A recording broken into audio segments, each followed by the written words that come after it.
Hi everyone, तो कैसे हैं आप सब। आई होप कि आप सब बहुत अच्छे होंगे।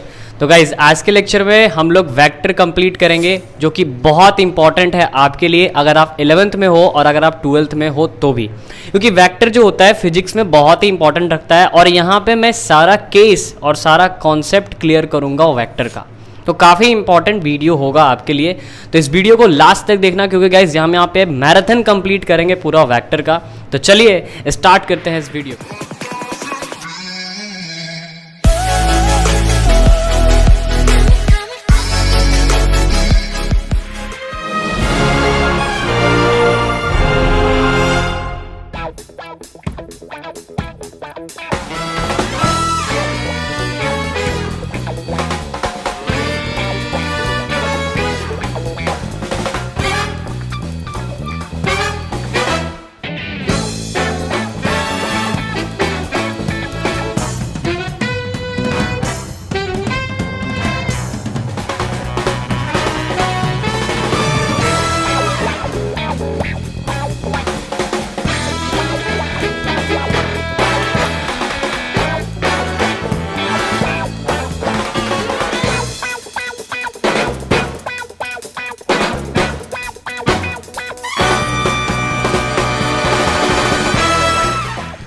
तो गाइस सबसे पहले हम बात करते हैं कि जो फिजिकल क्वांटिटी होता है वो कितने तरह का होता है। सबको पता है गाइस, फिजिकल क्वांटिटी बेसिकली दो तरह का होता है, एक होता है स्केलर एंड दूसरा होता है वेक्टर। अब देखो गाइस, स्केलर में क्या होता है कि उसमें केवल मैग्नीट्यूड होता है। मैग्नीट्यूड मीन्स केवल उसका वैल्यू होगा, जैसे कि 10 बज रहा है, 12 बज रहा है, या फिर बोल सकते हो 5 मीटर डिस्टेंस, 10 मीटर डिस्टेंस, है ना, 10 मीटर लेंथ। ये केवल क्या है, मैग्नीट्यूड है। लेकिन गाइस अगर मैग्नीट्यूड के साथ डायरेक्शन हो तो उसको हम लोग क्या बोलते हैं, वेक्टर क्वांटिटी बोलते हैं। जैसे देखो यहाँ पे वेक्टर क्वांटिटी में क्या होता है, मैग्नीट्यूड के साथ डायरेक्शन होता है। अच्छा, आप में से बहुत सारे बच्चे बस इतना बोलते हैं कि वेक्टर क्वांटिटी उसे बोलते हैं जिसमें मैग्नीट्यूड इनटू डायरेक्शन होता है। लेकिन गाइज यहाँ पे अगर आप 11th में आ गए हैं और अगर आप थोड़ा हाई लेवल में पढ़ते हैं तो वहाँ पर आपको बोलना है कि जो वेक्टर होता है वो मैग्नीट्यूड इनटू डायरेक्शन तो होता ही है, लेकिन साथ ही साथ वो फॉलो करता है वेक्टर अलजेब्रा को। अब ये वेक्टर अलजेब्रा क्या है, तो वेक्टर अलजेब्रा होता है वेक्टर का एडिशन। जैसे मान लो आपके सामने कोई दो वेक्टर है इस तरह का, ठीक है। जैसे मान लो कोई ए वेक्टर है और ये कोई दूसरा वेक्टर बी वेक्टर है जिसके बीच में थीटा है। तो अगर दो वेक्टर को ऐड करेंगे, जैसे एक छोटा सा प्रैक्टिकल मैं आपको एग्जांपल देता हूँ। जैसे मान लो आपको कोई पर्सन इधर से खींच रहा है, ठीक है, इधर से 5 न्यूटन के फोर्स से खींच रहा है, एंड दूसरा पर्सन आपको इधर से 5 न्यूटन के फोर्स से खींच रहा है। तो आप सोचो यार कि आप कहाँ जाओगे, आपको क्या आप इधर जाओगे या फिर इधर जाओगे, आप कहाँ जाओगे, आप बीच में जाओगे। तो अगर ये 5 न्यूटन से खींच रहा है, ये भी 5 न्यूटन से खींच रहा है, तो आप बीच में कितने न्यूटन से जाओगे। या फिर अगर मान लो ये 7 न्यूटन से खींच रहा है, ये 10 न्यूटन से खींच रहा है, तो आप बीच में कितने न्यूटन से जाओगे। सोचो थोड़ा सा। तो ऐसा तो आपको पता है ना कि बीच में आप 5 न्यूटन से नहीं जा सकते हो। जैसे मान लो इधर 5 है, इधर 5 है, तो क्या बीच में तो 5 से नहीं जा सकते हो। तो उसके लिए कैसे पता करेंगे, उसके लिए हम लोग क्या करते हैं, वेक्टर अलजेब्रा को फॉलो करते हैं। वेक्टर अलजेब्रा हमें ये बताता है कि अगर एक वेक्टर ऐसे है, दूसरा वेक्टर ऐसे है और बीच में कोई थीटा बन रहा है, तो ये जो थीटा है इसका जो रिजल्टेंट आएगा, इसका रिजल्टेंट कुछ फॉर्मूले से आएगा। जो फॉर्मूला क्या होता है, √a² plus b² plus 2ab cos theta. ये हम लोग वेक्टर लॉ ऑफ एडिशन से पढ़ेंगे, triangle law of vector addition से पढ़ेंगे, अभी आगे पढ़ेंगे। लेकिन गाइज अभी अपने दिमाग में ये चीज़ सेट करना है कि अगर कोई पूछे वेक्टर किसे कहते हैं, तो सिंपल बोलना है कि भाई वो मैग्नीट्यूड और डायरेक्शन को फॉलो करेगा और साथ ही साथ वो वेक्टर अलजेब्रा को फॉलो करेगा। अब कोई बंदा तुमसे पूछ दे कि वेक्टर अलजेब्रा क्या होता है, तो सिंपल बोलना √a² plus b² plus 2ab, इसी को बोलते हैं वेक्टर अलजेब्रा। मीन्स हम लोग वेक्टर को नॉर्मली क्या करते हैं, जोड़ नहीं सकते हैं, सिंपल, ठीक है। ये चीज़ आपके दिमाग में रहना चाहिए। सो गाइस अब हम बात करेंगे टाइप्स ऑफ वेक्टर के बारे में। तो यहाँ पे आप देख रहे होंगे कुछ इंपॉर्टेंट वेक्टर्स को मैंने लिखा है, लेकिन गाइस यहाँ पे सबसे 3 इंपॉर्टेंट वेक्टर होते हैं, ठीक है। सबसे पहला क्या चीज़ होता है, आपका यूनिट वेक्टर, दूसरा होता है पोजीशन वेक्टर, एंड तीसरा होता है आपका डिस्प्लेसमेंट वेक्टर। ये 3 सबसे इंपॉर्टेंट वेक्टर होते हैं, जो कि यहाँ पे लिखा हुआ नहीं है। ये इनको अगर आप पढ़ लेते हो तो इन फ्यूचर आपको बहुत ही हेल्प करेगा। लेकिन ये कुछ बेसिक्स वेक्टर होते हैं जिनको आपको समझना होता है, ठीक है। तो चलिए समझते हैं। फिर उसके बाद हम लोग वो तीनों भी करेंगे, यूनिट वेक्टर भी करेंगे, पोजीशन भी करेंगे, डिस्प्लेसमेंट भी करेंगे, ठीक है। इसको आराम से समझते हैं यार। देखो टाइप्स ऑफ वेक्टर में अगर हम सबसे पहले बात करें तो यहाँ पे अपने पास टोटल मैंने यहाँ पे 7 लिखा है और उधर से 3 टोटल 10 हो जाएंगे। तो देखो इसमें सबसे पहला चीज़ है कोप्लानर वेक्टर। कोप्लानर वेक्टर का बेसिकली मीनिंग क्या होता है, प्लानर से मतलब क्या समझ में आता है, प्लानर का मतलब समझ में आता है प्लेन में। और कोप्लेनर का मतलब कि किसी एक प्लेन में होगा, जैसे यहाँ पे लिखा हुआ है vector which are in same in plane, वैसा वेक्टर जो प्लेन में क्या होगा, सेम प्लेन में बिलोंग करेगा। जैसे मान लो कि गाइस, जैसे मान लो ये आपका एक्स एक्सिस है और ये आपका वाई एक्सिस है, तो ये जो प्लेन हुआ आपका एक्स वाई प्लेन हुआ, और इसमें अगर कोई वेक्टर बिलोंग कर रहा है, जैसे ये आपका ए वेक्टर यहाँ पे बिलोंग कर रहा है और यहाँ पे आपका बी वेक्टर बिलोंग कर रहा है, तो इसमें कोई दो वेक्टर बिलोंग कर रहा है, तो ये आपका क्या कहलाएगा, आपका कोप्लेनर वेक्टर कहलाएगा। रीजन डैट कि वो एक्स वाई प्लेन में बिलोंग कर रहा है, एक ही प्लेन में बिलोंग कर रहा है। ए बी वेक्टर आपस में कोप्लेनर होंगे क्योंकि ये एक ही प्लेन में बिलोंग कर रहे हैं। नेक्स्ट गाइज, अगर हम लोग बात करें कोलिनियर वेक्टर के बारे में, तो वैसे वेक्टर जो कोलिनियर इन नेचर होते हैं। कोलिनियर का मतलब क्या होता है? कोलिनियर का मतलब होता है, जैसे मान लो ये अगर एक वेक्टर है तो इसके अलोंग ही दूसरा वेक्टर होगा और इसके अलोंग ही तीसरा वेक्टर होगा। जैसे मान लो ए वेक्टर है, बी वेक्टर है और सी वेक्टर है, तो ये लोग सब सेम ऑर्डर में होंगे और एक दूसरे के अलोंग होंगे, तो इनको हम लोग क्या बोलेंगे, कोलिनियर वेक्टर बोलेंगे। अच्छा, उसके बाद गाइज हम बात करते हैं पैरेलल वेक्टर की। तो पैरेलल वेक्टर का मतलब क्या होता है? पैरेलल का मतलब पहले समझो कि अगर कोई भी चीज आपस में पैरेलल है तो वो आपस में कितने डिग्री का एंगल बनाता है, 0 डिग्री का। पैरेलल का मतलब होता है कि उसका डिस्टेंस हर पॉइंट पे क्या हो, इक्वल हो, तो आपस में कितने डिग्री का एंगल बनाएगा, 0 डिग्री का। तो अगर हम यहाँ पे डेफिनेशन की बात करें तो vector which make 0 degree angle, वैसे वेक्टर जो आपस में 0 डिग्री का एंगल फॉर्म करे और उनका डायरेक्शन मस्ट भी सेम होना चाहिए। क्योंकि देखो, अगर इनका एक वेक्टर का डायरेक्शन उधर है और उसका अपोजिट में कोई वेक्टर आ रहा है तो वो पैरेलल नहीं, वो एंटी पैरेलल कहलाएगा। पैरेलल कब कहलाएगा? जब उसका डायरेक्शन क्या हो, सेम हो। मतलब एक ए वेक्टर इधर जा रहा है तो बी वेक्टर भी इधर ही जाना चाहिए, दोनों का डायरेक्शन सेम होना चाहिए। और उसका गाइस मैग्नीट्यूड की अगर बात करें तो मैग्नीट्यूड में भी इक्वल हो या ना हो उससे मतलब नहीं है। जैसे सपोज दैट मान लो कि ये एक वेक्टर है ए वेक्टर जिसका 5 न्यूटन मैग्नीट्यूड है और ये एक वेक्टर है जिसका नाम है बी वेक्टर जिसका 15 न्यूटन मैग्नीट्यूड है, तो क्या ये दोनों आपस में पैरेलल नहीं है? पैरेलल हैं। क्यों? क्योंकि सर ये बीच में कैसा एंगल बना रहे हैं, 0 डिग्री का एंगल बना रहे हैं और दोनों एक डायरेक्शन में चल रहे हैं, इसी कारण से ये पैरेलल है। ठीक है गाइस, उसके बाद हम लोग बात करते हैं इक्वल वेक्टर की। तो इक्वल वेक्टर का मतलब क्या होता है कि वो मैग्नीट्यूड के साथ साथ डायरेक्शन में भी इक्वल होंगे। इनका मैग्नीट्यूड भी इक्वल होगा और डायरेक्शन भी इक्वल होगा। मींस दो वेक्टर है, ये भी उधर 5 न्यूटन लगा रहा, दूसरा वेक्टर भी 5 न्यूटन लगा रहा, माने मैग्नीट्यूड के साथ साथ डायरेक्शन भी इक्वल हो, तो उसको हम लोग बोलते हैं इक्वल वेक्टर। उसके बाद है गाइस आपका anti parallel vector. Anti parallel vector मतलब सेम वही चीज जो पैरेलल में आपको पढ़ाया गया कि मैग्नीट्यूड में भी इक्वल हो या ना हो उससे मतलब नहीं है, बस क्या होगा, अपोजिट इन डायरेक्शन होना चाहिए। जो 180 डिग्री एंगल मेक करेगा वही क्या कहलाएगा, एंटी पैरेलल कहलाएगा। जो क्या करे, 180 डिग्री बनाए या फिर बोल सकते हो एक वेक्टर के अपोजिट चले। ठीक है। अच्छा, उसके बाद हम लोग बात करते हैं negative of vector. Negative of vector का मतलब क्या होता है? कहीं कहीं पे नेगेटिव ऑफ वेक्टर क्वेश्चन में आ जाता है, तो गाइस अगर देखा जाए ना तो negative of vector basically anti parallel vector ही है। जैसे मान लो कि आप किसी भी चीज पे फोर्स लगा रहे हैं तो आपका डायरेक्शन इधर हो गया और कोई दूसरा पर्सन आपके अगेंस्ट में फोर्स लगा रहा है तो उसका डायरेक्शन इधर हो गया। तो अगर मैं पॉजिटिव मानता हूं खुद को तो जो दूसरा पर्सन है वो हमारे लिए क्या हो जाएगा, नेगेटिव हो जाएगा। या फिर अगर मैं उस दूसरे पर्सन को पॉजिटिव मानता हूं कि उसका डायरेक्शन पॉजिटिव है तो मेरा डायरेक्शन ऑब्वियस सा बात है नेगेटिव होगा। ठीक है। तो जो भी आपको गिवन डायरेक्शन दिया रहेगा ना या फिर गिवन वेक्टर दिया रहेगा ना, उसका जो अपोजिट रहेगा उसी को हम लोग क्या बोलेंगे, नेगेटिव ऑफ वेक्टर बोलेंगे। इसके बाद सबसे इंपॉर्टेंट चीज है guys null vector. Null vector का मतलब क्या होता है? नल वेक्टर बेसिकली वेक्टर होता ही नहीं है, ये कुछ नहीं होता है, क्योंकि इसका जो वैल्यू होता है, इसका जो मैग्नीट्यूड होता है वो नथिंग होता है, मींस 0 होता है। और डायरेक्शन आर्बिटरी होता है। आर्बिटरी मतलब मान लो तो है, नहीं मानो तो नहीं है। ठीक है, मींस फिक्स नहीं होता है इसका direction. Vector whose magnitude are 0 and direction are arbitrary. जैसे कि आप देख सकते हो आपका नल वेक्टर कैसे बनता है कि मान लो कोई ए वेक्टर है और सेम मैग्नीट्यूड का, जैसे मान लो आप 5 न्यूटन से फोर्स लगा रहे हो उधर और उधर से भी कोई 5 न्यूटन से फोर्स लगा रहा है, सेम मैग्नीट्यूड का अपोजिट डायरेक्शन में फोर्स लगेगा तो क्या होगा, नल वेक्टर ऑटोमेटिक बनेगा। जैसे मान लो कोई एक बॉडी है, उस पर आप 5 न्यूटन का फोर्स इधर से लगा रहे हो और उधर रिटर्निंग भी आपका 5 न्यूटन का फोर्स लग रहा है, तो क्या ये बॉडी मूव करेगा? नहीं मूव करेगा, क्योंकि आपका फोर्स इधर से 5 न्यूटन है और उस पर्सन का फोर्स इधर से 5 न्यूटन है, तो ये बॉडी मूव नहीं करेगा। तो उस तरह के अरेंजमेंट को हम लोग क्या बोलेंगे, उस तरह के वेक्टर को हम लोग क्या बोलेंगे, नल वेक्टर बोलेंगे। या फिर बोल सकते हो कि कोई वेक्टर को अगर आप 0 से मल्टीप्लाई करोगे तो वहां पे आपका नल वेक्टर बनेगा।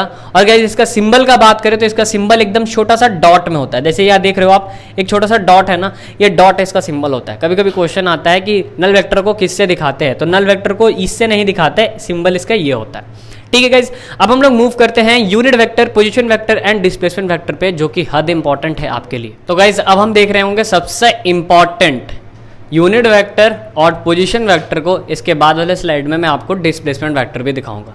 तो सबसे पहले समझते हैं यार कि यूनिट वेक्टर क्या होता है। जैसे देखो, अगर मान लो आप इस डायरेक्शन में चल रहे हो, ये डायरेक्शन कौन सा होता है, एक्स एक्सिस, ठीक है। ये डायरेक्शन कौन सा होता है, वाई एक्सिस। ये आपका एक्स एक्सिस है, ये आपका वाई एक्सिस है। और आपके सामने, आपके जो बोर्ड के सामने या स्क्रीन के सामने जो चीज़ निकल रहा है वो कौन होता है, जेड एक्सिस होता है। जैसे गाइज मैं आपको एक 3 मार्कर से समझाने की कोशिश करता हूँ कि देखो ये आपका क्या है, ये आपका एक्स एक्सिस है, ये आपका वाई एक्सिस है। और गाइज अगर हम इसको ऐसे ऐसे अरेंज कर ले ऐसे, तो ये आपका क्या होता है, जेड एक्सिस। ये एक्स एक्सिस, ये वाई एक्सिस एंड देन ये जेड एक्सिस, ऐसे आपका होता है, ठीक है। अब सोचो, अगर कोई वेक्टर इस डायरेक्शन में जा रहा है तो क्या हमेशा लिखेंगे कि हम लोग अलोंग एक्स एक्सिस। अगर कोई वेक्टर वाई डायरेक्शन में जा रहा है तो क्या लिखेंगे, और कोई वेक्टर जेड डायरेक्शन में जा रहा है तो क्या लिखेंगे। तो उसके लिए एक स्पेशल नोटेशन बनाया गया, जैसे कि अगर कोई वेक्टर एक्स डायरेक्शन में जा रहा है तो उसको आप आई कैप से दिखाओगे। आई कैप अगर कहीं लिख दिए तो मैक्सिमम बंदों को या फिर मैक्सिमम लोगों को ये समझ में आ जाएगा कि ये एक्स डायरेक्शन में जा रहा है। अगर कहीं जे कैप लिखा हुआ है, इसका मतलब समझ जाना कि वो वाई डायरेक्शन में जा रहा है, अपर की साइड में जा रहा है। अगर कहीं पे के कैप लिखा हुआ है तो इसका मतलब समझ जाना कि वो जेड डायरेक्शन में जा रहा है। गाइस इसी को बोलते हैं unit vector. Unit vector basically किसके लिए होता है, डायरेक्शन के लिए होता है। क्यों, क्योंकि इसका मैग्नीट्यूड क्या होता है, 1 होता है। जैसे आपने यहाँ पे देखा, vector whose magnitude are unit, इसके जो मैग्नीट्यूड होते हैं यूनिट होती है। मतलब इसको मल्टीप्लाई करने से कोई न्यूमेरिकल वैल्यू नहीं बढ़ेगा, क्योंकि इसका मैग्नीट्यूड क्या होता है, 1। इसको मल्टीप्लाई करने से बस आपको डायरेक्शन पता चलेगा कि हाँ भैया डायरेक्शन इसका किधर है। तो जैसे कि मैंने आपको बताया, एक्स के लिए डायरेक्शन आई कैप, वाई के लिए डायरेक्शन जे कैप और जेड के लिए डायरेक्शन के कैप। अब गाइस एक छोटा सा चीज मैं आपको सिखाना चाहूंगा, और इस चीज को बहुत अच्छे तरीके से याद रखना, क्योंकि जब आप 12th में आप पढ़ रहे होंगे वहां पे कूलम्स लॉ, तो Coulomb's law in vector form में इसका बहुत ही ज्यादा यूज होता है। जैसे देखो, अगर हम बात करें वेक्टर का, तो वेक्टर बेसिकली क्या होता है, मैग्नीट्यूड इनटू डायरेक्शन, आप सबको पता है। अब अगर मान लो मेरे पास ए वेक्टर है, मेरे पास यहाँ पे ए वेक्टर है, तो ए वेक्टर का मैग्नीट्यूड क्या होगा, मॉड ऑफ ए। जब भी हम मैग्नीट्यूड की बात करते हैं तो वहां पर हम लोग लगा देते हैं मॉड, ठीक है, मॉड ऑफ ए, या फिर सिंपली उसको आप ए भी लिख सकते हो। तो मॉड ऑफ ए वेक्टर का मतलब ये हो गया मैग्नीट्यूड। और डायरेक्शन के लिए मैंने आपको बताया ना, डायरेक्शन के लिए एक टोपी लगा देते हैं, एक कैप लगा देते हैं। जैसे देखो यहाँ पे कैप लगाओ, यहाँ पे कैप लगा, यहाँ पे कैप लगा, तो ए वेक्टर का डायरेक्शन क्या हो जाएगा, ए कैप, ठीक है। अब गाइज अगर मेरे को केवल A cap means unit vector का फॉर्मूला निकालना है, तो ये वाला चीज जो होगा यहाँ पे, ये चीज उठ के उधर चला जाएगा। तो अगर मैं खाली ए कैप की बात करूं तो यहाँ पे ए वेक्टर था और ये चीज उठ के नीचे चला जाएगा, तो क्या हो जाएगा, ए वेक्टर बाई मॉड ऑफ ए, ठीक है। और यही हमारा फॉर्मूला आ जाता है यूनिट वेक्टर का। तो जब भी आपका डायरेक्शन पूछा जाए ना, तो सिंपली कैप लगा देना, और कैप लगाने के बाद अगर उसको वेक्टर में चेंज करना है तो वेक्टर बाई मैग्नीट्यूड कर देना। जो भी वेक्टर दिया रहेगा उसका मैग्नीट्यूड से डिवाइड कर दोगे, आपका क्या आ जाएगा, यूनिट वेक्टर आ जाएगा। जैसे इसको आप ए भी लिख सकते हो, इस जो मैग्नीट्यूड का जो मॉड लगा हुआ है उसको आप सिंपली ए भी लिख सकते हो, ठीक है गाइज। ये था आपका यूनिट वेक्टर। अब देन हम मूव कर रहे होंगे किस पे, पोजीशन वेक्टर पे। और ये काफी इंटरेस्टिंग चीज है पोजीशन वेक्टर। देखो पोजीशन वेक्टर में 2 चीज है, एक है आपका 2D और एक है आपका 3D। 2D में क्या होगा कि जैसे एक्स और वाई प्लेन, ये 2D हो गया। और गाइज अगर हम इसको ऐसे कर दिए, ऐसे, ये आपका एक्स एक्सिस, ये वाई एक्सिस और ये जेड एक्सिस, ये हो गया 3D। तो अगर हम x और y की बात करेंगे तो वहां पे क्या होगा, और x y z की बात करेंगे तो वहां पे क्या होगा। तो सोचो गाइज, हम यहाँ पे पढ़ रहे हैं वेक्टर को। अब अगर मान लो कि वेक्टर को अगर हमको कहीं पे दिखाना है, जैसे आप लोग अभी रूम में बैठे हुए होंगे या फिर कहीं पे भी आप लोग बैठे हुए होंगे, तो अगर मैं आपका लोकेशन बताना चाहूँ और मैथ्स के लैंग्वेज में या फिर वेक्टर के लैंग्वेज में आपका लोकेशन बताना चाहूँ, तो मेरे को कैसे बताना होगा, मेरे को कोऑर्डिनेट बताना होगा कि आप एक्स एक्सिस से इतने दूर पे बैठे हुए, वाई एक्सिस से इतने दूर पे बैठे हुए। तो यहाँ पे गाइज अगर हम वेक्टर को डिनोट करते हैं, उसके पोजीशन को, तो हम लोग क्या करते हैं, उसका डिस्टेंस देखते हैं कि वो एक्स से कितना दूर है और वाई से कितना दूर है। जैसे आपने 10th क्लास में पढ़ा होगा कि अगर आप किसी भी पॉइंट को डोनेट करते हैं तो आप लोग पहला वाला जो पॉइंट होता है वो एक्स का होता है, दूसरा पॉइंट वाई का होता है। जैसे 3,2 4,5 ऐसे करके डिनोट करते हो ना आप लोग। सेम यहाँ पे भी वही है कि मान लो कोई वेक्टर है इस पॉइंट पे, ठीक है, जैसे मान लो ये वाला पॉइंट है ओ और ये वाला पॉइंट है ए, तो मान लो कोई ओ ए वेक्टर है जो इस पॉइंट पे है, तो ये ओ ए वेक्टर है। अब इसका हमको पोजीशन बताना है, तो हम लोग देखेंगे कि एक्स से कितना दूर है। तो एक्स से सपोज दैट मान लेते हैं कि एक्स दूरी पे है, तो एक्स से हो गया एक्स दूरी पे। और गाइज ये वाला जो दूरी है, ये वाला दूरी एक्स से माने वाई से कितना दूरी पे है, वाई दूरी पे, तो ये वाला कोऑर्डिनेट क्या हो जाएगा, एक्स वाई हो जाएगा। अब अगर हम इस वेक्टर को देखें तो x के लिए मैंने आपको बताया ना, यूनिट सिखाया ना, जब भी x एक्सिस की बात करो i डायरेक्शन, तो ये हो गया x i कैप, और y एक्सिस की बात करें तो j डायरेक्शन, ये हो गया y j कैप। अब गाइज इसका मैग्नीट्यूड अगर निकालेंगे तो मैग्नीट्यूड क्या हो जाएगा, root over x square plus y square. वो कॉस वाला फॉर्मूला लगेगा, लेकिन यहाँ पे 90 डिग्री का फॉर्मेशन हो रहा है, इसीलिए केवल root over x square plus y square हो जाता है। तो सिंपल याद रखिएगा यार कि पोजीशन वेक्टर का मैग्नीट्यूड कैसे निकालते हैं, रूट ओवर देयर कोऑर्डिनेट्स। जब भी पोजीशन वेक्टर दिया जाएगा तो आपको ये कोऑर्डिनेट्स दिए जाएंगे, तो जब भी पूछे कि पोजीशन वेक्टर का मैग्नीट्यूड क्या है तो उस कोऑर्डिनेट का रूट ओवर कर देना, root over x square plus y square. और गाइस यहाँ पे अगर डायरेक्शन की बात करें तो देखो यहाँ पे दो डायरेक्शन होगा, एक x के साथ डायरेक्शन बना रहा होगा और एक y के साथ डायरेक्शन बना रहा होगा।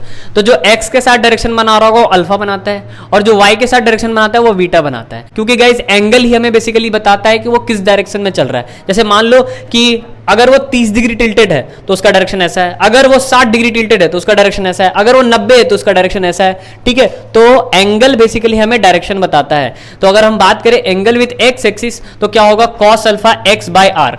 अब ये एक्स बाय आर कैसे आया सर, तो थोड़ा ध्यान दो, यहाँ पे अल्फा है, अब यहाँ पे आपको क्लास 10 का हाइट एंड डिस्टेंस यूज करना है, यहाँ पे गाइस अल्फा है। इस एंगल के हिसाब से ये वाला पार्ट हो गया परपेंडिकुलर, क्योंकि एंगल के अपोजिट वाला पार्ट होता है परपेंडिकुलर, और ये वाला पार्ट हो गया बेस, और ये वाला पार्ट हो गया हाइपोटेनस। अब गाइज सोचो आपको क्या दिया हुआ है, आपको ये x डिस्टेंस दिया हुआ है ना, आपको ये x डिस्टेंस दिया हुआ है और आपको ये r दिया हुआ है, आपको p तो दिया हुआ है नहीं, तो आपको ये अल्फा निकालना है। तो आपको जो चीज दिया हुआ उसी से निकालोगे ना आप। तो हम लोग क्या करेंगे, अगर हम यहाँ पे बात करें अल्फा की तो यहाँ पे हम लोग क्या लगाएंगे, कॉस लगाएंगे, क्योंकि कॉस क्या होता है, b बाय h होता है। और इस केस में देखो गाइज ये परपेंडिकुलर है और ये बेस है, तो बेस बाय हाइपोटेनस अगर बात करेंगे तो ऑटोमेटिक अपना क्या लग जाएगा, cos alpha. Cos alpha basically क्या होता है, x बाई आर हो जाएगा। गाइज इसी तरह से अगर हम यहाँ पे बीटा की बात करें तो ये बीटा ये वाला पार्ट हो जाएगा परपेंडिकुलर, और इसके साथ वाला पार्ट क्या हो जाएगा, बेस।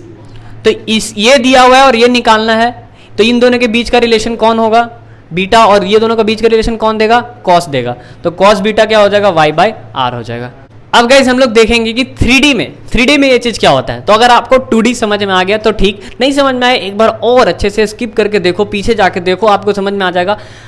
और अगर आप 2D समझ गए तो 3D आपके लिए बहुत ही ईजी है। 3D में कुछ नहीं है यार, कोऑर्डिनेट्स बस 3 हो जाएंगे। जैसे एक्स वाई था पहले, अब क्या होगा, जेड एक्सिस के टर्म में भी देख रहे होंगे, तो एक्स वाई जेड 3 कोऑर्डिनेट्स हो जाएंगे। अब अगर 3 कोऑर्डिनेट्स हो गए तो वेक्टर क्या होगा sir, x i cap, y j cap and z k cap, ठीक है। और अगर मैग्नीट्यूड की बात करें तो simply root over x square plus y square plus z square. इसके बाद गाइस अगर हम एंगल विथ एक्स एक्सिस की बात करें तो जैसे यहाँ पे एक्स बाई आर हो रहा था, एक्स एक्सिस की बात करोगे x by r, y axis की बात करोगे वाई बाई आर, और जेड एक्सिस की बात करोगे तो जेड बाई आर। सिंपल सा कहानी है और बहुत ही सिंपल सा चीज है। अब गाइस इसमें क्वेश्चन कैसे आएगा, जैसे क्वेश्चन इस तरह से आ जाएगा कि आपको बोलेगा कि एक वेक्टर है, एक कोई भी वेक्टर है जो किस कोऑर्डिनेट पे है, 2,1 कोऑर्डिनेट पे है, तो फाइंड करो इसका पोजीशन या फाइंड करो इसका मैग्नीट्यूड। तो सिंपल सा कहानी है, ये सारे फॉर्मूले लगा देंगे। यहाँ से आप आर वाला फॉर्मूला लगा दोगे, जैसे ये को आर वाला अगर यहाँ फॉर्मूला लगाओगे तो क्या होगा, रूट ओवर 2 का स्क्वायर प्लस 1 का स्क्वायर क्या हो जाएगा, रूट ओवर 5 आ जाएगा डायरेक्टली, 4 + 1 रूट ओवर 5 आ जाएगा। ये हो गया मैग्नीट्यूड। और डायरेक्शन का बात करेंगे तो आर आ गया ना आपका। अब डायरेक्शन का बात करेंगे तो अगर कॉस अल्फा निकालेंगे तो कॉस अल्फा क्या हो जाएगा, कॉस अल्फा होता है एक्स बाई आर। गाइज अगर यहाँ पे हम x की बात करें तो x हमारा 2 है, क्योंकि आगे वाला कोऑर्डिनेट 2 होता है, तो यहाँ पे हो जाएगा 2/√5। ये हो गया कॉस अल्फा का एंगल, ठीक है। और मान लो पूरी अल्फा निकालना है तो क्या हो जाएगा, कॉस इनवर्स 2√5, ठीक है। अब अगर मान लो कॉस बीटा निकालना है तो गाइस कॉस बीटा क्या हो जाएगा, बीटा के लिए y बाई आर होता है, y आपका 1 है और r आपका √5 है, तो क्या हो जाएगा 1/√5, ठीक है। और बीटा का एंगल बनाएंगे तो कॉस इनवर्स 1/√5, है ना। तो इस तरह से आप क्या कर सकते हो, एंगल फाइंड कर सकते हो। और इस तरह से इनके क्वेश्चंस आते हैं पोजीशन वेक्टर के।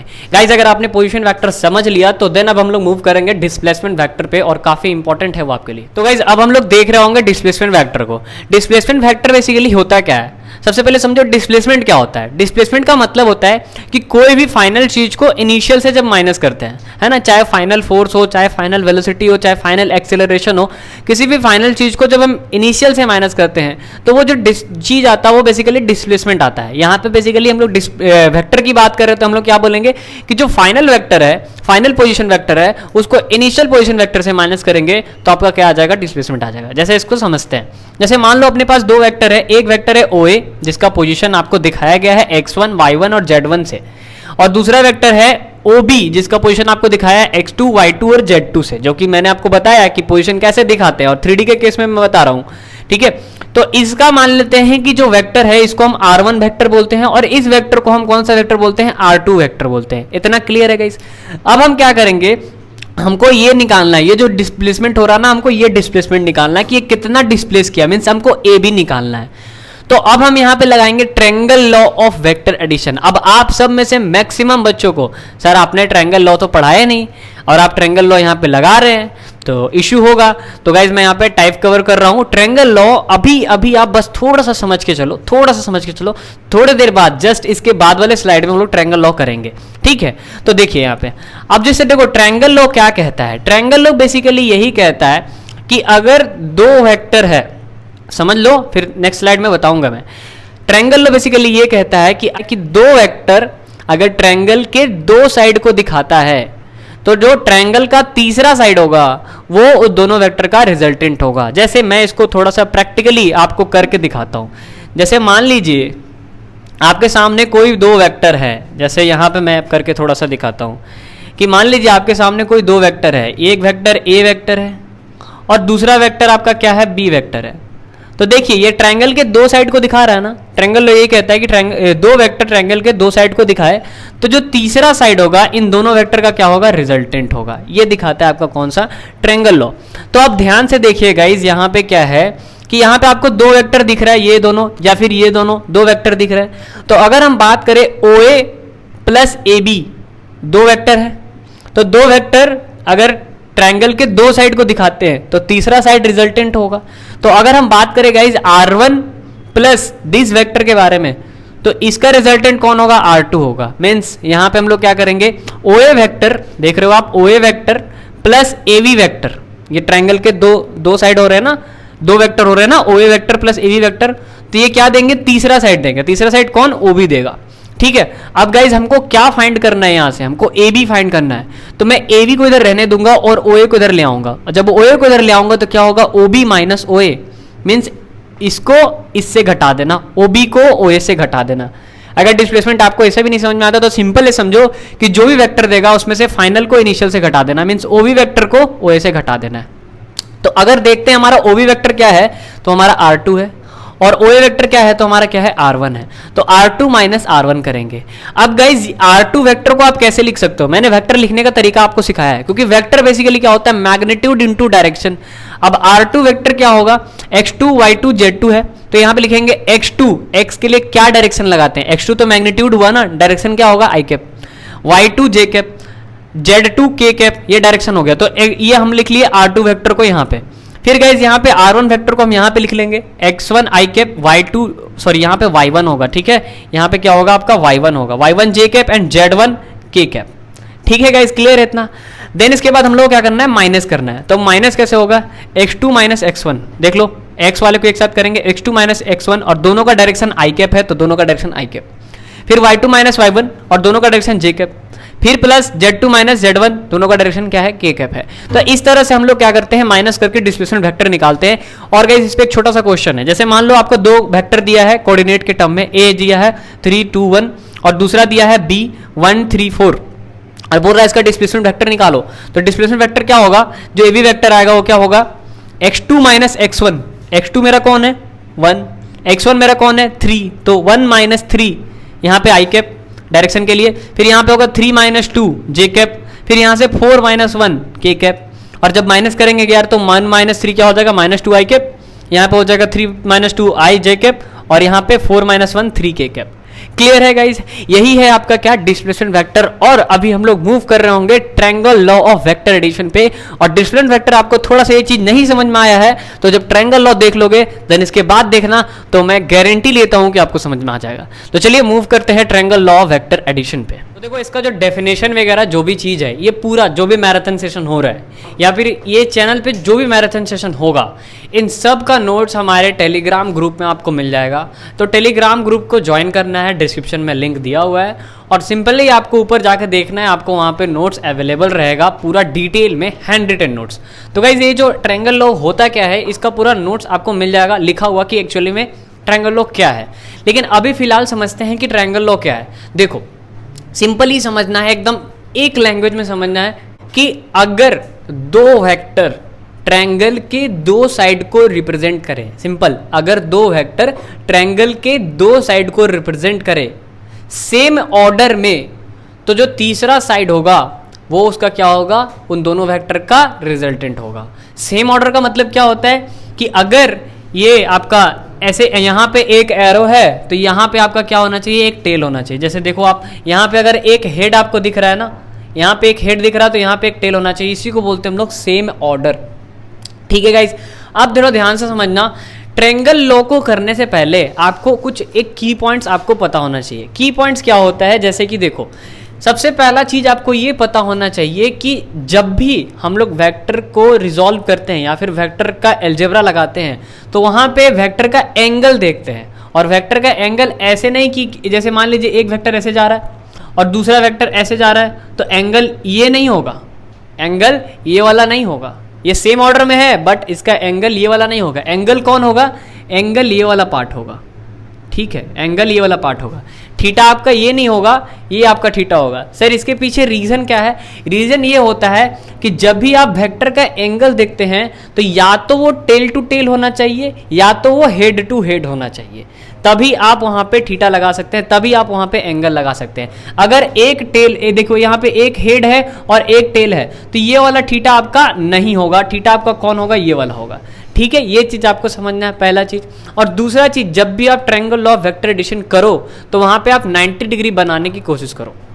अब गाइस देखो यहाँ पे triangle law of vector addition क्या कहता है कि अगर दो वेक्टर ट्रायंगल के दो साइड को दिखाता है, तो देखो पहला वेक्टर एंड दूसरा वेक्टर अलग ट्रायंगल के दो साइड को दिखा रहा है, तो ऑब्वियस सा बात है जो तीसरा वेक्टर होगा इसका क्या दिखाएगा, रिजल्टेंट दिखाएगा, यही कहता है। और सेम ऑर्डर में होना चाहिए, देखो सेम ऑर्डर में भी है, इसका हेड इधर है और एरो यहाँ पे है, तो ये आपका सेम ऑर्डर में भी है। अब गाइस मैंने आपको बताया था ना थीटा बनाना है, तो थीटा ये वाला तो होगा नहीं अपना, ये थीटा तो अपना होगा नहीं, तो कौन सा थीटा होगा, तो इसके लिए हम लोग आगे से अपने से बनाते हैं। ठीक है, अपने से हम लोग कंस्ट्रक्शन करते हैं और इसको आगे तक ले जाते हैं ताकि अपने को ये थीटा मिले। क्योंकि देखो ये बेसिकली ए वेक्टर को ही डिनोट करता है, ए वेक्टर का ही डायरेक्शन देता है, क्योंकि ये भी इधर जा रहा है तो ये भी ए वेक्टर का डायरेक्शन दे रहा है और यहाँ पे वी वेक्टर, तो एंगल चेंज नहीं होगा। भले वेक्टर लंबा छोटा हो जाए उससे कोई इशू नहीं है, लेकिन एंगल चेंज नहीं होगा, तो एंगल थीटा फिक्स है। ठीक है, अब यहाँ पे थीटा मान लिए। अब गाइस देखना यहाँ पे हम लोगों ने कुछ नोटेशन किया, जैसे देखो यहाँ पे नोटेशन क्या है कि मैंने इसको ओ माना है, ये वाला पार्ट को एक्स माना, वाई माना, जेड माना। यहाँ पे ए बी सी डी भी मांग सकते थे लेकिन इसलिए नहीं माने क्योंकि यहाँ पे पहले से ए लिखा हुआ है तो थोड़ा कंफ्यूजिंग हो जाएगा, इसीलिए ओ एक्स वाई जेड के टर्म में हमने इसको माने हैं। ठीक है, तो ये पिक्चर आपको समझ में आ रहा है। यहाँ पे 90 बनाना होता है ताकि आप triangle law of vector addition को सॉल्व कर सको। ठीक है, तो triangle law of vector addition actually में क्या होता है ये समझ में आ गया। अब गाइस देखो इसका प्रूफ कैसे करते हैं, सिंपल, सबसे पहला स्टेप, इसको दो स्टेप में काम कर लेंगे यार। सबसे पहला स्टेप क्या करना है, सबसे पहला स्टेप करना है, सबसे बड़े वाले ट्रायंगल को लेना है। सबसे बड़ा वाला ट्रायंगल मेरा क्या है, o y z, o y z, बड़ा वाला ट्रायंगल दिख रहा है। तो सबसे पहले हम ले लेंगे वाई ओ जेड बोलो चाहे ओ वाई जेड बोलो, बात वही है। तो हम सबसे बड़ा ट्रायंगल ले लेंगे वाई ओ जेड। ठीक है गाइस, अगर हम सबसे बड़ा ट्रायंगल वाई ओ जेड ले लेते हैं तो यहाँ पे फिर हमको लगाना है Pythagoras theorem. Pythagoras theorem basically कहता क्या है कि ये जो ओ जेड का स्क्वायर है उसका square is equal to o y का स्क्वायर होगा और जेड वाई का स्क्वायर होगा। मीन्स जो हाइपोटेनस का स्क्वायर होता है वो परपेंडिकुलर का स्क्वायर प्लस बेस के स्क्वायर के बराबर होता है। तो गाइस यहाँ पे हम लिख सकते हैं कि ओ जेड का स्क्वायर ओ वाई के स्क्वायर प्लस वाई जेड के स्क्वायर के बराबर होगा। अब ध्यान देना जो ओ वाई है, ओ वाई बेसिकली ओ एक्स प्लस एक्स वाई है ना, थोड़ा ध्यान से देखो गाइस, ओ वाई बेसिकली क्या है, ओ एक्स प्लस एक्स वाई है। तो हम यहाँ पे ओ एक्स प्लस एक्स वाई का स्क्वायर कर देंगे प्लस वाई जेड का स्क्वायर कर देंगे। अब गाइस बहुत ही बेसिक सा पहला स्टेप अपना हो चुका है। दूसरा स्टेप अपना क्या है, दूसरा स्टेप में ये है कि इनका वैल्यू डालना है। अब देखो ओ एक्स का वैल्यू अपने पास है, ओ एक्स का वैल्यू क्या है अपने पास ए, लेकिन गाइस एक्स वाई का वैल्यू क्या अपने पास है, नहीं है। और उसके बाद वाई जेड है, तो क्या गाइस आपके पास वाई जेड का वैल्यू है, नहीं है। तो दूसरा स्टेप में क्या करना है अपने को, एक्स वाई और वाई जेड का वैल्यू फाइंड करना है। तो अब हम क्या करेंगे, एक्स वाई और वाई जेड का वैल्यू फाइंड करेंगे। तो उसके लिए हम लोग क्या करेंगे, एक छोटा सा ट्रायंगल लेंगे, क्योंकि एक्स वाई और वाई जेड यहीं पे बिलोंग कर रहा है, तो हम लोग छोटा सा ट्रायंगल लेते हैं। कौन सा ट्रायंगल, एक्स जेड वाई, ठीक है, या एक्स वाई जेड, ये वाला ट्रायंगल लेंगे। तो हम देखो यहाँ पे ले रहे इन ट्रायंगल एक्स वाई जेड। अब गाइस हम अगर इन ट्रायंगल एक्स वाई जेड ले लेते हैं तो यहाँ पे एक चीज आपको बहुत ही बेसिक सा चीज समझना है। अगर आपने 10th क्लास में हाइट एंड डिस्टेंस पढ़ा है तो ये आपके लिए बहुत ईजी होगा। जैसे आपको हाइट एंड डिस्टेंस में ये चीज़ पढ़ाया जाता है कि जो बेटा थीटा होता है ना, इसके अपोजिट वाला जो चीज़ होता है वो क्या होता है, परपेंडिकुलर, और थीटा के जो साथ वाला चीज़ होता है वो क्या होता है, बेस, और 90 के अपोजिट वाला जो चीज़ होता है वो क्या होता है, हाइपोटेनस। तो अब अगर अपने पास थीटा ये है तो ये वाला पार्ट हो गया परपेंडिकुलर और ये वाला पार्ट हो गया बेस। अब थोड़ा सोचो, अपने को दिया हुआ क्या है, अपने को दिया हुआ है बी और हमको निकालना क्या है, एक्स वाई। तो बी और एक्स वाई का रिलेशन क्या होगा, क्योंकि एक्स वाई मतलब बेस और बेस और हाइपोटेनस का रिलेशन क्या होता है, कॉस। तो देखो गाइज यहाँ पे हम लोग क्या लगा लेंगे, cos. Cos theta is equal to क्या हो जाएगा, x y by x z, base by hypotenuse. Base यहाँ पे एक्स वाई है और हाइपोटेनस यहाँ पे एक्स जेड है, ठीक है। तो cos theta is equal to क्या हो जाएगा, x y by x z. अब ध्यान दो ना, एक्स जेड जो है अपने को पता है, क्या पता है, बी। तो अगर हम खाली एक्स वाई का बात करेंगे तो यहाँ ये बी है तो बी उधर चला जाएगा, तो x y is equal to क्या आएगा, बी कॉस थीटा। क्लियर है। इसके बाद गाइज देखो हम लोग को बात करना है क्या, जेड वाई के बारे में। अगर हम जेड वाई के बारे में बात करें तो थीटा के अपोजिट है तो ये हो गया परपेंडिकुलर, अब ये हो गया हाइपोटेनस। अब P बाई एच का रिलेशन क्या होता है, साइन का। तो sine theta is equal to क्या हो जाएगा, y z by x z. क्या हो जाएगा, y z by x z हो जाएगा। अब गाइस देखो वाई जेड आपको नहीं पता है लेकिन एक्स जेड तो आपको पता है ना, एक्स जेड होता है बी, तो y z is equal to हो जाएगा बी साइन थीटा। अब गाइस हम लोग को क्या फाइंड करना था, फर्स्ट इक्वेशन में हमको एक्स वाई और वाई जेड ही तो फाइंड करना था। देखो हमने यहाँ से एक्स वाई और वाई जेड को निकाल लिया। अब हम क्या करेंगे, नेक्स्ट स्टेप में एक्स वाई और वाई जेड का वैल्यू को पुट कर देंगे। तो गाइस देखो हमारा जो इक्वेशन था, हमारा इक्वेशन क्या था, ओ एक्स प्लस एक्स वाई का होल स्क्वायर और प्लस वाई जेड का होल स्क्वायर। तो अब यहाँ पे ध्यान देखो, ओ एक्स का वैल्यू हमने यहाँ पे पुट किया ए, क्योंकि हम मैग्नीट्यूड की बात कर रहे हैं तो एक्स का वैल्यू हो गया ए। एक्स वाई का वैल्यू हो गया क्या, एक्स वाई आपने निकाला था यहाँ पे बी कॉस थीटा, तो हम यहाँ पे पुट कर दिए बी कॉस थीटा। होल पे स्क्वायर था सर तो हम होल पे स्क्वायर चढ़ा देंगे, और जो वाई जेड का वैल्यू है हमारा निकल के आया है बी साइन थीटा, तो हम यहाँ पे बी साइन थीटा का स्क्वायर कर देंगे।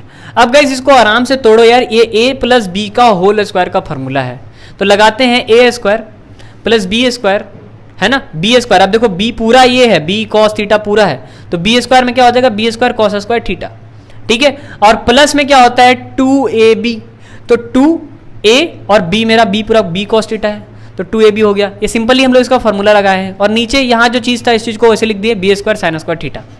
अब गाइज अब यहाँ पे आप एक चीज़ देख सकते हो, यहाँ पे बी स्क्वायर कॉस स्क्वायर जो थीटा है बेसिकली, अब यहाँ पे आप देख सकते हो कि जो b square cos square theta है और यहाँ पे जो b square sine square theta है, दोनों सेम टर्म लग रहा है।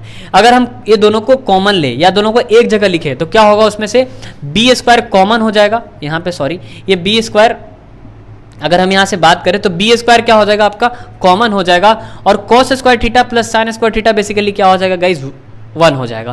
तो यहाँ पे हम ए स्क्वायर वैसे लिख दिए, और ये जो बी स्क्वायर कॉस स्क्वायर वाला पार्ट है और ये बी स्क्वायर साइन स्क्वायर वाला पार्ट है, दोनों को एक साथ किए, उसमें से बी स्क्वायर को कॉमन निकाल लिए, बच जाएगा कॉस स्क्वायर थीटा और साइन स्क्वायर थीटा। ये दोनों क्या हो जाएगा सर, ये दोनों आपका 1 हो जाएगा, और यहाँ से क्या बच जाएगा, 2ab cos थीटा बच जाएगा।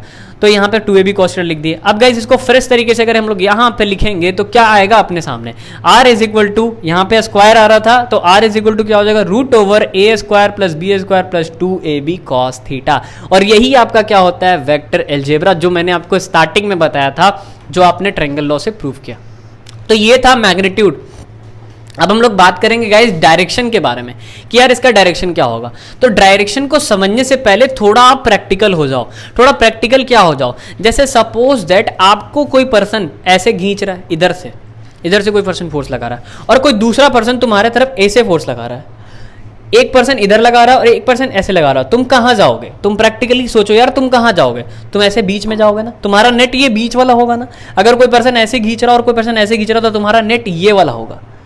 तो यहाँ पे भी देखो, एक वेक्टर को ऐसे खींचा जा रहा है और दूसरे वेक्टर को ऐसे खींचा जा रहा है, तो सर इसका नेट कहाँ निकल रहा होगा, इसका नेट क्या यहाँ निकल रहा होगा, बोलिए इसका नेट क्या यहाँ निकल रहा होगा, है ना। तो यही इस दोनों वेक्टर का डायरेक्शन होगा। जैसे इसको ऐसे खींचा जा रहा है और इसको ऐसे खींचा जा रहा है, तो दोनों का डायरेक्शन यही होगा। लेकिन गाइज अब यहाँ पे हम लोग थीटा दे चुके हैं तो थोड़ा कॉम्प्लेक्स होता है, और हम लोग ट्रायंगल लॉ पढ़ रहे हैं, तो ट्रायंगल लॉ में बोला जाता है कि जो रिजल्टेंट आता है उसका थर्ड साइड आता है। तो क्यों बोला जाता है, क्योंकि देखो ये वाला जो चीज है ये जस्ट इसके पैरेलल है। तो गाइज जितना एंगल ये वाला पार्ट बनाएगा उतना ही एंगल ये वाला पार्ट बनाएगा। अब सर आप इस एंगल को अल्फा क्यों दिखा रहे हो? मैं इसको बीटा भी दिखा सकता हूँ, गामा भी दिखा सकता हूँ, कुछ भी दिखा सकता हूँ। मैंने एक बार यहाँ थीटा यूज कर लिया ना, इसीलिए मैं इसे थीटा से नहीं दिखा रहा हूँ। आप थीटा 2 भी लिख सकते हो, कोई इशू वाली बात नहीं है। तो समझे कि यहाँ पे जो दो वेक्टर होता है इसका रिजल्टेंट बीच में निकलता है, और जस्ट ये भी रिजल्टेंट के जैसा ही काम करता है, क्योंकि ये दोनों कोरस्पॉन्डिंग एंगल हो जाता है। क्योंकि देखो ये दोनों पैरेलल अगर आएगा तो ये वाला लाइन ट्रांसवर्सल हो जाएगा, तो ये एंगल और ये एंगल कोरस्पॉन्डिंग एंगल बनेगा कि नहीं बनेगा। इसी कारण से गाइज यहाँ जो नेट होता है इसको हम लोग बोल देते हैं। तो ये वाला जो एंगल है, ये एंगल क्या बताता है आपको? डायरेक्शन बताता है। मैंने बताया था ना कि जैसे मान लो 30 डिग्री है तो इस डायरेक्शन में जा रहा, 60 डिग्री है तो इस डायरेक्शन में, 90 है तो इस डायरेक्शन में। तो एंगल के वजह से डायरेक्शन बदलता है, तो एंगल ही बेसिकली डायरेक्शन बताता है। तो हम यहाँ पे tan अल्फा निकालते हैं, तो अगर हम tan अल्फा निकालेंगे इसके लिए तो यहाँ पे क्या हो जाएगा? tan अल्फा, tan का क्या होता है? p/b। तो इसके लिए p हो गया पूरा ये वाला पार्ट और b हो गया पूरा ये वाला पार्ट। तो p मेरा yz और b मेरा oy। तो गाइस यहाँ पे हो जाएगा yz/oy, और yz अपने पास क्या निकाल के हम लोग लेके आए थे यहाँ पे? b sin theta. तो ऊपर रख देंगे b sin थीटा, और नीचे हम लोग निकाल के लाए थे a plus b cos theta, तो नीचे रख देंगे a plus b cos theta. Guys यही है आपका tan अल्फा। अब गाइज हम लोग यहाँ पे 3 केस कर रहे होंगे, 3 नहीं 4 केस कर रहे होंगे हम लोग यहाँ पे।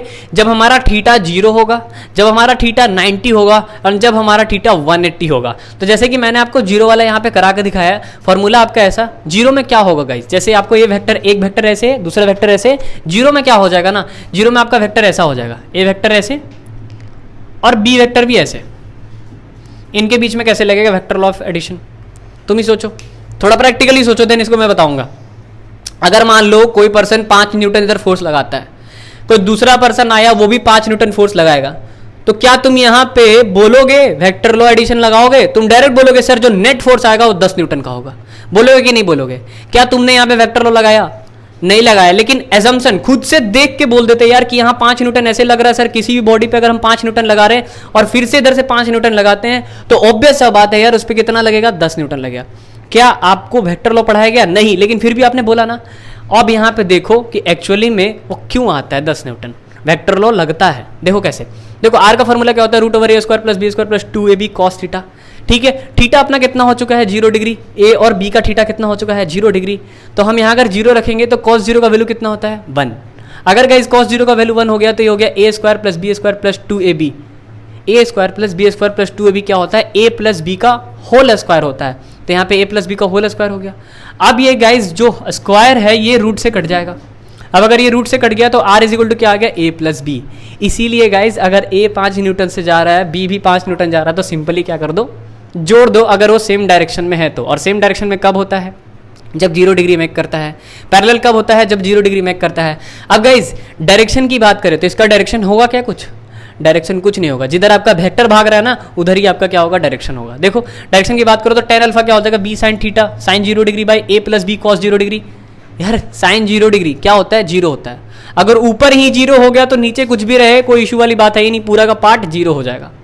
तो पूरा पार्ट 0 अगर हो गया तो इसका मतलब जिधर अपना वेक्टर था उधर ही अपना क्या होगा? डायरेक्शन होगा। तो जब भी आपसे पूछे कहीं भी डायरेक्शन 0 आ जाए, tan अल्फा 0 आ जाए, समझ जाना कि जिधर वेक्टर चल रहा है उधर ही हमारा क्या हो रहा है? रिजल्टेंट चल रहा होगा।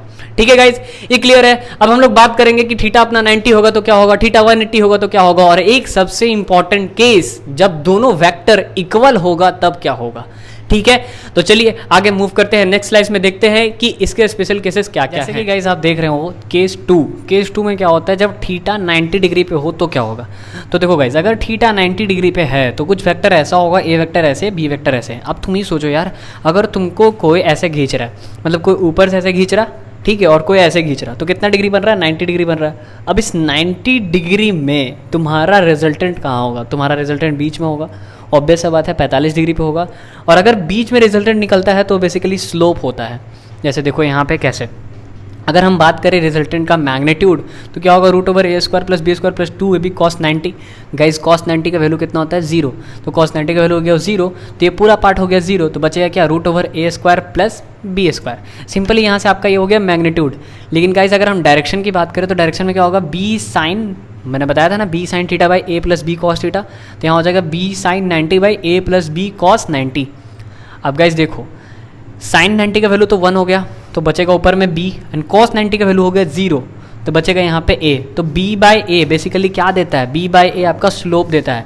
यहाँ पे टेन अल्फ़ा होगा, सॉरी यहाँ पे टेन बीटा किया हुआ है, यहाँ पे टेन अल्फ़ा होगा। तो यहाँ पे जो b बाई ए आता है गाइस वो क्या आता है आपका, बेसिकली स्लोप आता है, मैंने जो बीच का जो चीज़ आता है वो स्लोप आता है। ठीक है, अब देखो हम बात करते हैं कि जब हमारा थीटा 180 डिग्री आता है तो क्या होगा।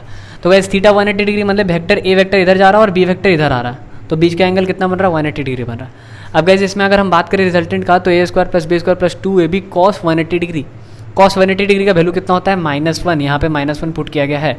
तो अगर -1 पुट करेंगे तो देखो यहाँ पे क्या होगा, ए स्क्वायर प्लस बी स्क्वायर और ये माइनस साइन आगे आ जाएगा, हो जाएगा -2ab।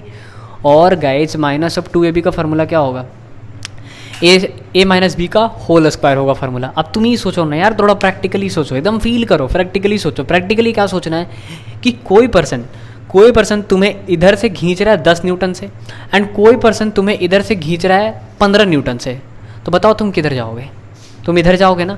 क्यों, क्योंकि सर इसका 10 न्यूटन है, इसका 15 न्यूटन है और मैं इधर जाऊंगा। अब मैं पूछूंगा कितने से जाओगे, तो तुम बोलोगे सर 5 न्यूटन से इधर जाऊंगा। रीज़न क्या है, इधर 10 है इधर 15 है, तो अगर 15 में से 10 को माइनस करें तो 5 न्यूटन से हम इधर मूव कर रहे होंगे। तो यहाँ पे सेम यही चीज़ है कि अगर दो वेक्टर एक दूसरे की अपोजिट चलता है तो क्या होता है, जो नेट होता है वो क्या होता है, कैसे निकालते हैं नेट, जो ज़्यादा है उसको कम से माइनस कर देते हैं। जैसे 15 न्यूटन इधर है, इधर 10 न्यूटन है, तो 15 माइनस 10 कर देते हैं, नेट निकल के आ जाता है 5 न्यूटन। अच्छा ये जो 5 न्यूटन है किधर होगा, इधर होगा क्या, नहीं, 5 न्यूटन किधर होगा, इधर होगा।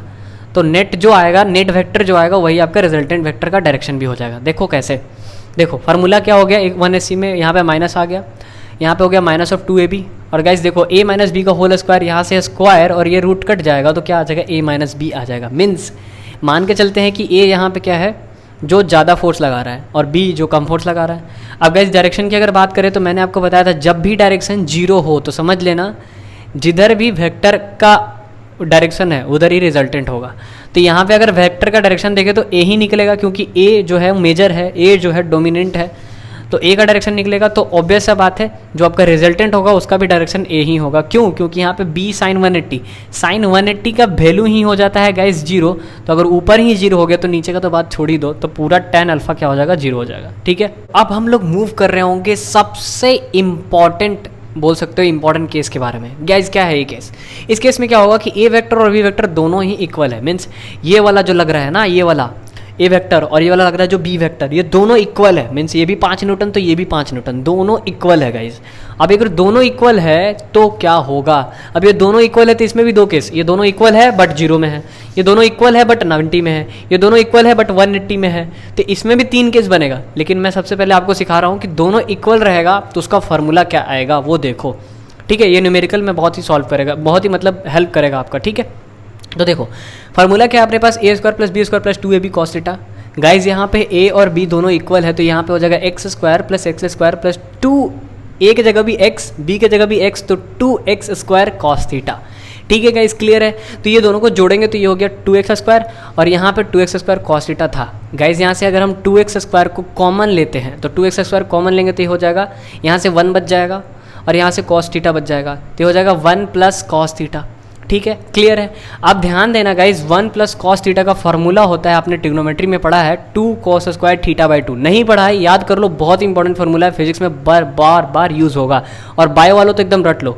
ठीक है, तो 1 प्लस कॉस थीटा क्या होता है, 2 cos square theta by 2 and 1 minus cos theta क्या होता है, 2 साइन स्क्वायर थीटा बाई 2।